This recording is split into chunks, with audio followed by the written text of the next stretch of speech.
inyo. Ako nga pala si Rosine, ang pinakamaliit na bata dito sa aming bayan. Narito ako ngayon upang bahagyan kayo ng isang kwento. Ang kwentong ito ay sikat na sikat dito sa aming bayan. At tiyak ako magugustuhan mo ito. Tungkol ito sa dalawang magkaibigan, ang suso at ang usa. Suso at usa? Magkaibigan? Paano nga ba? Napakagandang kwento ito. Kaya naman, makinig kang mabuti dahil sisimulan ko na ang aking pagkukwento. Ang suso at ang usa. Isang araw, habang naglalakad si usa, nakasalubong niya si suso. Ho! Ang bakal-bakal naman, suso. Ang laging pananakso niya sa kay suso sa tuwing makikita ito. Dahil lagi na lamang siya pinagtatawanan niya usa, hinamon niya ito sa isang paligsahan sa pagtakbo.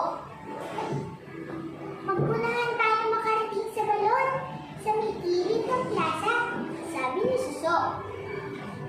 Sige! Ang mayabang na tugon naman ni usa. Dumating na ang araw ng paligsahan. Gaya ng inaasahan, mabilis na tumakbo si usa. Natitig niya agad ang balon. Ginoong suso, nasaan ko no? Nanunok sa paring tawag ni usa. Narito ako! Sagot ni suso, sabay na inilabas ang kanyang ulo sa bungangan ng balon. Hindi makapaniwala si usa na naunahan siya ng isang mabagal na suso. Kaya't sinabi niya, "Magpunahan tayo muli papunta sa susunod na balon." "Sang-ayon ako," sagot naman ni suso. Nang dumating na si usa sa ikalawang balon, tinawag niya muli si suso. "Ginoong suso, nasaan ka na?" "Narito ako. Bakit ang bagal-bagal mo? Kanina pa ako naghihintay sa iyo, ginoong usa." Sagot naman ni suso, habang nilalabas ang kanyang ulo sa bungangan ng balon. Gulat na gulat si usa. Hindi niya matanggap na natalo siya ni suso sa paligsahan sa pagtakbo. Hinamon niya ng paulit-ulit si suso. Pero pareho ang resulta. Palagi nauna sa kanya si suso. Ano nga ba talaga ang nangyari? Paano ang isang mabilis na usa ay natalo ng isang mabagal na suso? Ang totoo, ang unang suso ay hindi nakalis sa kanyang pwesto. May mga apisan pala siya sa iba't ibang balon na nakapaligid sa bayan. Naman ng mga pinsan ni suso ang paligsahan sa pagtakbo dahil sa pag-uusap ng mga uwak habang sila ay umiinom sa balon.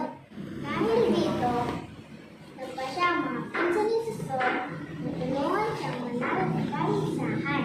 Kaya naman, sa tuwing nagtatanong si usa na, "Ginoong suso, nasaan ka na?" Agad-agad na nilalabas na isang ulo na handang sumagot na, "Narito ako." Ang kanya-ideya si usa sa estratehiya ito ni suso.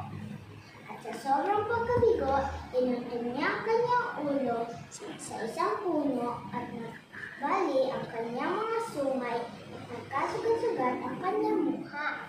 Nang mabalitaan ni suso ang nangyari kay isa, agad-agad nito na tinipon ang kanyang mga pinsan. Nagpasya sila na tulungan si usa. Nagdala sila ng halamang gamot at nilagay iyon sa mga sugat ni usa. Sa huli, tinatawag nila ang